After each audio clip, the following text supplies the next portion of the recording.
Muito bem, alunos, eu sou o professor Antônio Paulo, né? Vamos aqui, né, dar continuidade aqui na nossa aula de revisão. Então, venham comigo. Bom, nós abordamos vários temas, né, ao longo da nossa unidade e aqui nós vamos aqui relembrar alguns dos temas que nós abordamos durante as aulas e essa abordagem vai ajudar vocês aí para resolver aí as questões, né, que vão ser contempladas na avaliação. Então, pessoal, vou começar a revisão aqui com vocês falando das medidas de tendência central.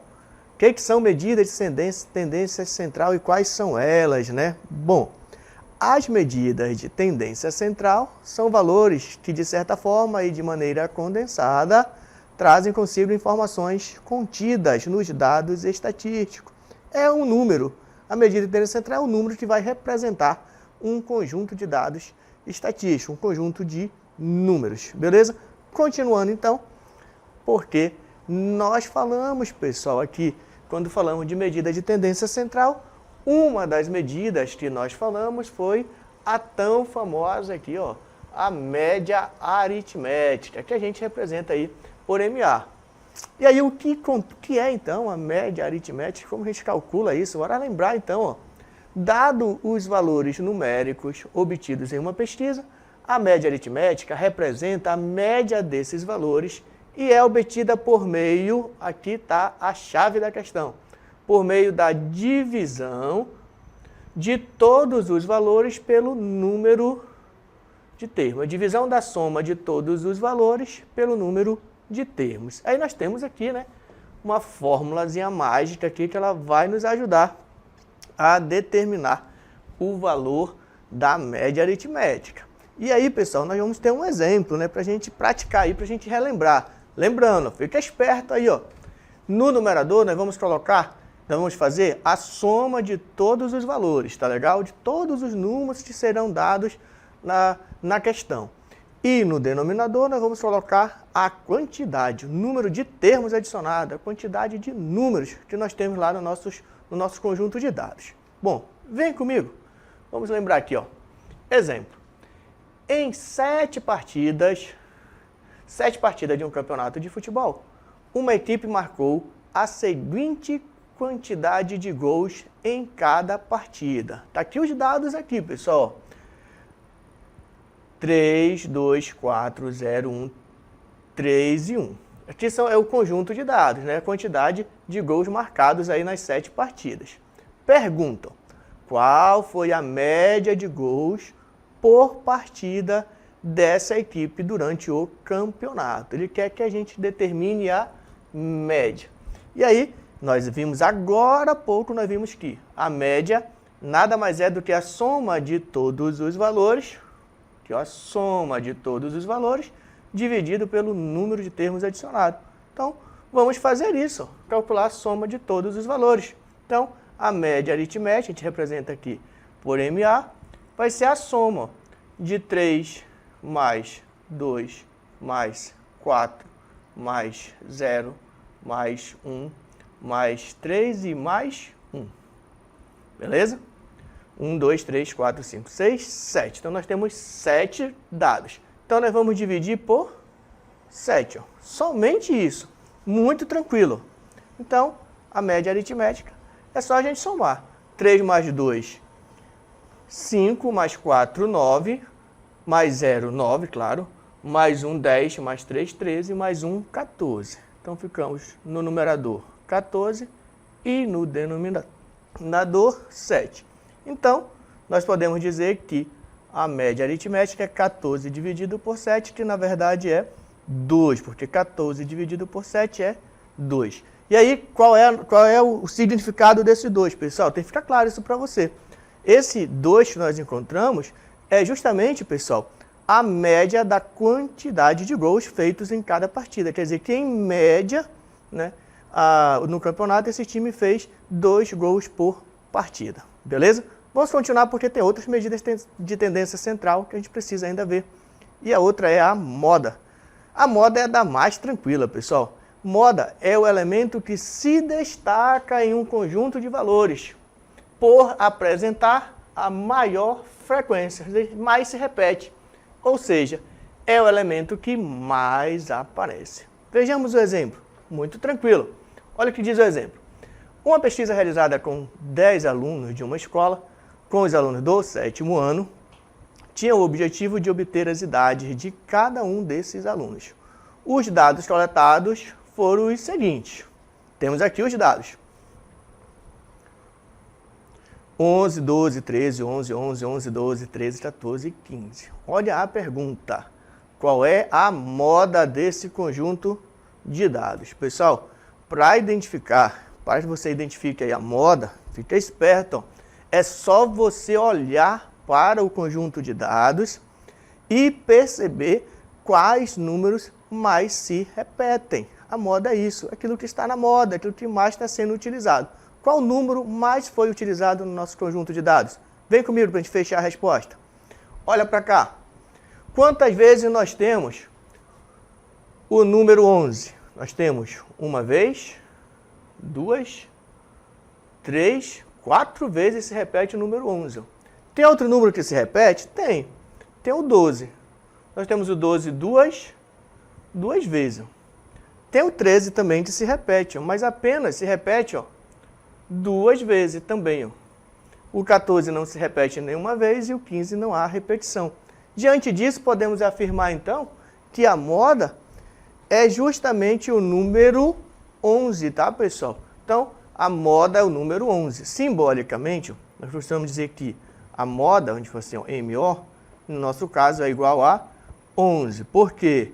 11 é o número que mais está se repetindo nesse conjunto de dados, tá legal? Depois disso, pessoal, tem mais uma medida de tendência central que a gente viu, e é a mediana. E o que é a mediana?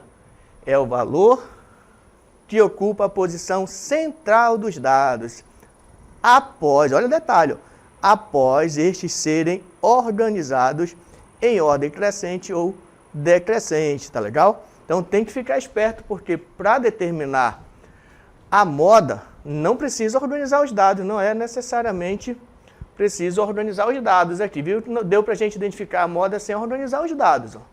Porém, a mediana você precisa organizar os dados, porque senão você não vai encontrar, de fato, a mediana correta, tá legal? Então, vamos ao exemplo. Determine a mediana das sequências de dados abaixo. Temos aí uma sequência de dados e a pergunta, qual a mediana desse conjunto de dados? Pessoal, durante a nossa aula, você deve lembrar, se não lembrar, não vou lembrar agora, que há uma diferença no cálculo da mediana.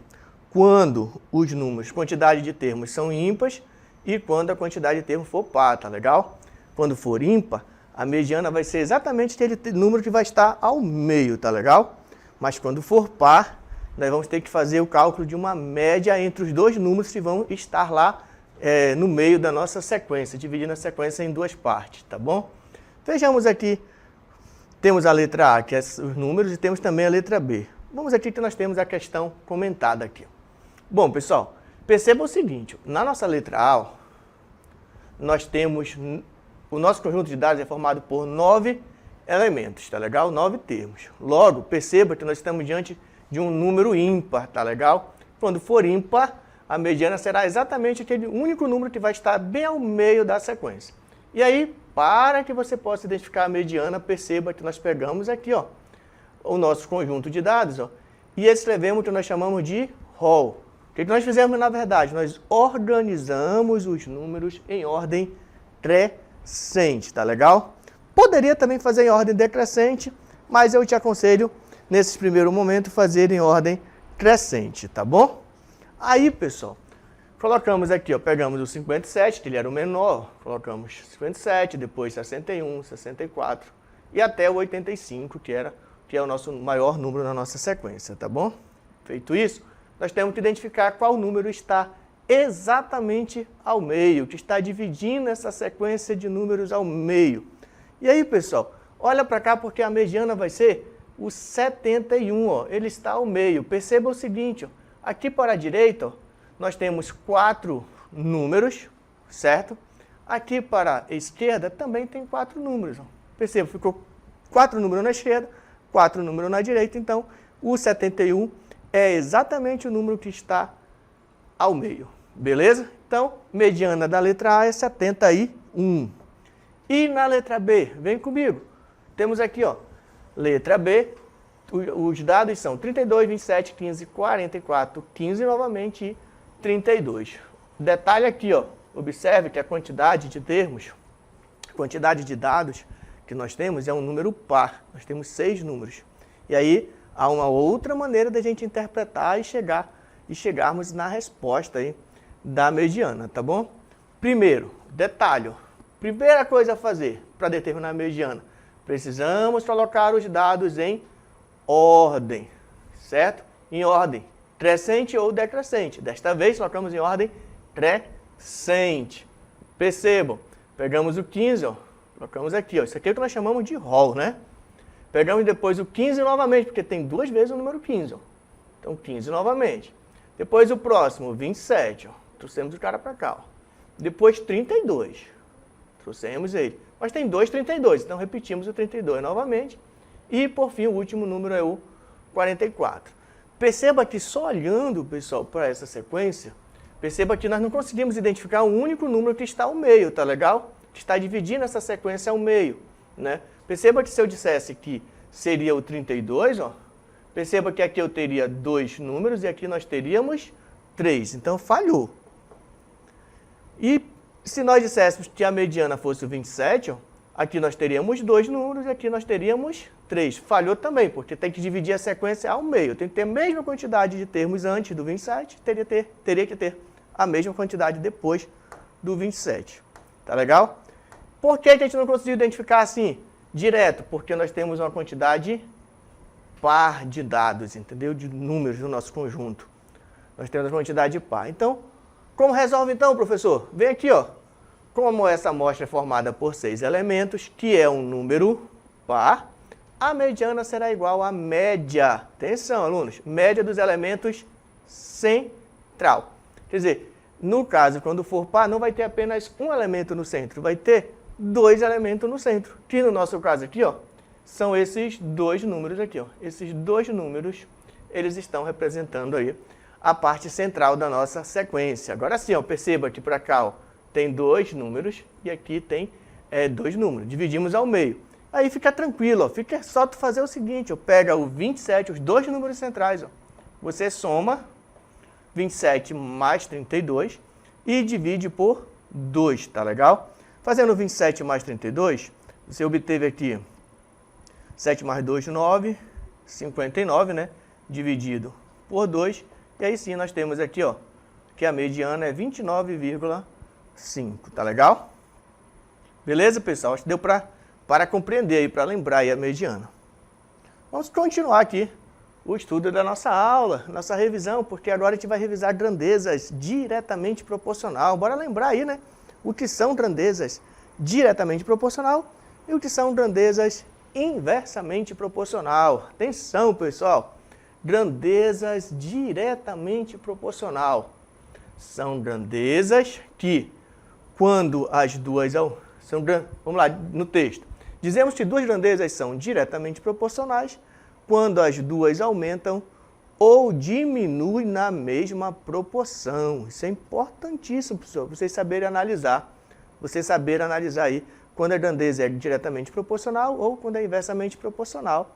Até porque essa interpretação que te ajuda também a responder os problemas lá, né, quando envolve lá as regras de 3 e tudo mais.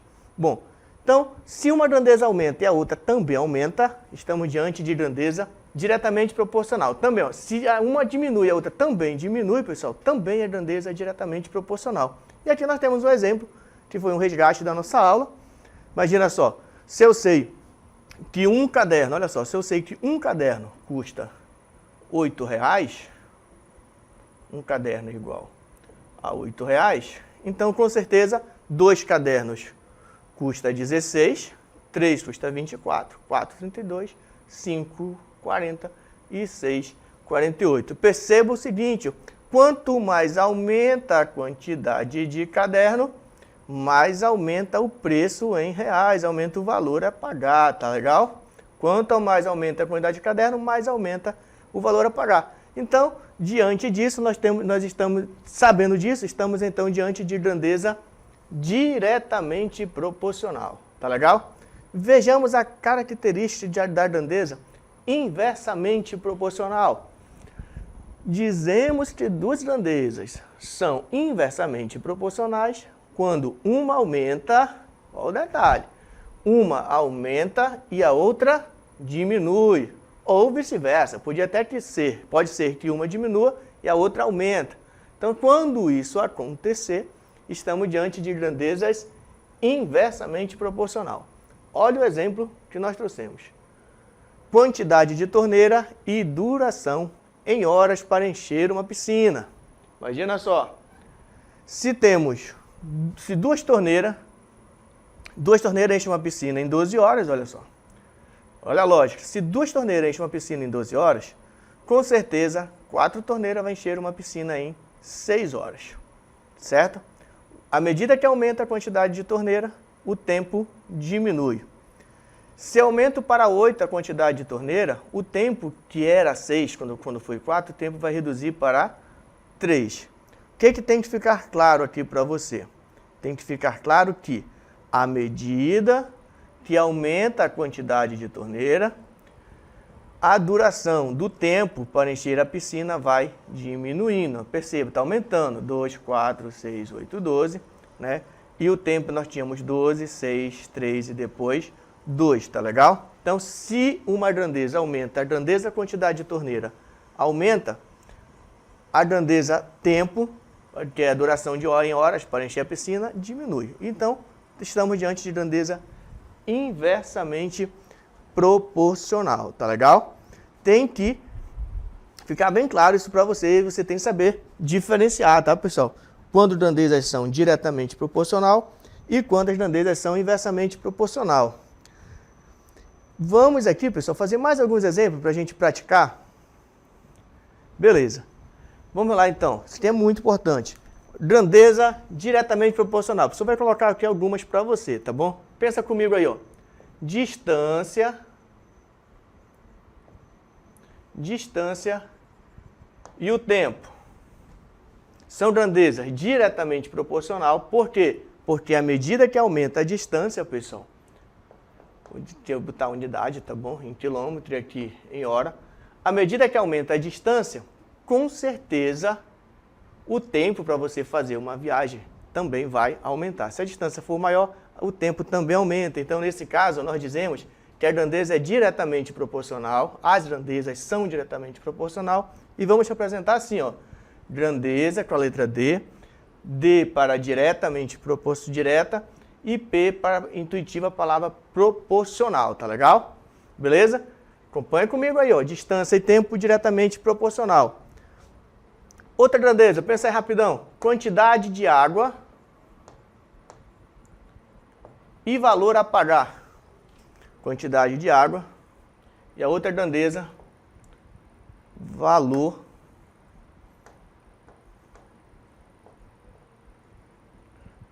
a pagar. Você tem intuitiva ideia, pessoal, da conta de água, tá, pessoal? Imagina só, quanto mais a gente consome água na nossa casa, maior vai ser o valor que nós vamos pagar pela conta. Se aumenta a quantidade de água, que é a unidade aqui eu vou colocar metro cúbico, e o valor, claro, em dinheiro, né, é real, você vai pagar bem aqui. Então, se aumenta a quantidade de água, aumenta também o valor que você vai pagar na conta, entendeu? Então, nesse caso, vamos representar assim, ó, grandeza diretamente proporcional, beleza? Mas temos grandezas inversamente proporcional. Bora ver aqui um exemplo aqui, mais um exemplo aqui, para você ficar craque aí, para você acertar a sua questão, acertar as questões, tá legal? Pensa comigo o seguinte, essa aqui é boa, olha só. Fração de um bolo, pensa aí do outro lado aí, ó. Fração de um bolo. E quantidade de pessoas. Isso aqui é uma grandeza, a outra grandeza é quantidade de pessoas. Pensa aí comigo. Se aumenta a quantidade de pessoas, se aumentar a quantidade de pessoa, a ideia aqui da setinha, né? As pessoas gostam de usar. Se aumenta a quantidade de pessoa, o que acontece com a parte do bolo? A parte que vai ser para cada pessoa. Essa fração vai diminuir, a parte que cada pessoa vai comer do bolo será menor. Então, fração de um bolo e a quantidade de pessoas, nós vamos dizer que essas grandezas, tá legal? Essas grandezas são inversamente proporcional. Atenção, representar assim, ó, G para a grandeza, I, intuitiva a palavra inversa, tá bom? E P, intuitiva a palavra proporcional. Então, G e P, grandeza inversamente proporcional. Beleza, pessoal? Espero que vocês estejam aí relembrando aí o nosso conteúdo, né? Esses pontos importantes aí, que são importantes para vocês aí fazerem uma boa avaliação. E ainda temos mais um tema que a gente vai abordar agora, para a gente fechar aqui a nossa revisão. Acompanha comigo. Bom, também vimos na nossa aula, pessoal, um pouco de geometria, e da geometria a gente estudou, ó, ângulos formados por duas retas paralelas e uma transversal. Então, temos aí a definição: duas retas RS paralelas, distintas e uma transversal T determinam 8 ângulos conforme a figura. Dois quaisquer desses ângulos ou são suplementares ou são congruentes. Falei para vocês a ideia que é o seguinte: quando são congruentes, é que eles possuem a mesma medida, tá legal? E quando são suplementares, lembra aí, suplementares é que a soma dos dois ângulos deve medir 180 graus, tá legal? Falei também para você durante as aulas, vamos lembrar aí, ó, que os ângulos podem ser correspondentes, que é quando eles estão do mesmo lado e tem a mesma medida, ó, correspondente, tipo o ângulo B e o ângulo F, está do mesmo lado e possui a mesma medida. O ângulo A e o ângulo E também. Falei também para vocês que tem os ângulos formados pelas retas, duas retas paralelas e uma transversal, também pode ser ditos como alternos, que é um está de um lado e o outro está do outro, tá legal? E que pode ser interno ou externo. Alterno. E uma característica dos alternos é que eles têm a mesma medida, pessoal. Um exemplo para você aqui, a pessoa está sinalizando. O ângulo A e o ângulo G são ângulos alternos. Alternos externos porque estão na parte de fora e eles possuem a mesma medida, tá bom? Ângulo B também é alterno externo, mas com quem? Ó? Com o H, está na parte de fora aqui, ó, e possui a mesma medida, tá bom? E tem também os colaterais, que nós falamos também, que são ângulos que estão do mesmo lado, porém não têm a mesma medida. Nós falamos isso. Exemplo que eu vou mostrar aqui para você de ângulo colateral. O ângulo B com o ângulo G, tá legal? Lembre aí, ó, os ângulos colaterais, a soma deles é 180 graus, tá bom? Os ângulos alternos internos ou alternos externos sempre terão a mesma medida, tá bom? Tipo o C e o E, ó, são ângulos alternos, têm a mesma medida.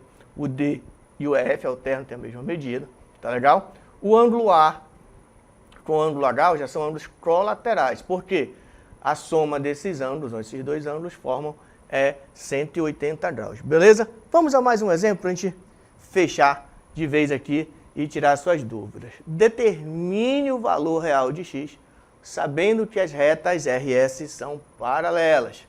E aí nós temos aqui dois ângulos sinalizados. E aí a gente precisa primeiro perceber o seguinte: esses ângulos se classificam do que a gente estudou. Qual é a classificação deles? Olha para cá, pessoal. Esse ângulo está na parte, olha só, esse aqui está na parte externa, da parte externa das retas. Esse outro ângulo também está na parte externa. E além disso, ó, eles são alternos. Por quê? Porque um está de um lado, ó, um está de um lado e o outro está do outro lado. Alternos, um de um lado e outro do outro, tá legal? Qual é a característica dos ângulos alternos? É que eles possuem a mesma medida, pessoal. Mesma medida, tá legal? Sabendo disso, nós podemos escrever a seguinte equação, ó. 3x mais 15 igual a x mais 75. 3x mais 15 graus igual a x mais 75. Bom, Aí, pessoal, é só fazer cálculo, porque ele quer que a gente determine o valor de x, tá legal? Determinar o valor do x é deixar o x sozinho, né? Claro, de preferência do lado esquerdo da igualdade. Então, a gente vai fazer esse cálculo aqui, tá bom? Vou trazer para cá, alunos. 3x mais 15 graus, que é igual a x mais 75. Atenção, pessoal, na resolução de igualdade, se eu vou passar o x para o outro lado, o lado esquerdo vai ficar, então, ó, com 3x menos x, igual a 75 graus menos 15. Ó. Por que menos 15? Porque eu passei esse mais 15 para o outro lado da igualdade. Quando a gente passa para o outro lado, a gente já sabe que vai passar com o sinal trocado, né? Se era positivo, passou negativo. Agora é só fazer cálculo. 3x menos 2x, menos x, pessoal, nós temos 2x. 75 graus menos 15 graus, nós temos 60 graus. Agora, atenção, nós temos aqui 2x igual a 60 graus. O 2 multiplica o x, então esse 2 agora vai passar para o outro lado dividindo. X igual a 60 graus dividido por 2. E continuando o nosso cálculo, né, a gente finaliza agora dizendo então que o x é igual a 60 dividido por 2, que é igual a 30. 30 graus, porque nós estamos trabalhando, encontrando a medida de um ângulo, e ângulo é em graus, beleza? É isso, pessoal. Assim nós chegamos aqui ao final da nossa revisão. Espero ter contribuído aí bastante aí para que vocês tenham relembrado aí os conteúdos. Beleza, pessoal? É isso. Chegamos então ao final e aguardo vocês em uma próxima aula.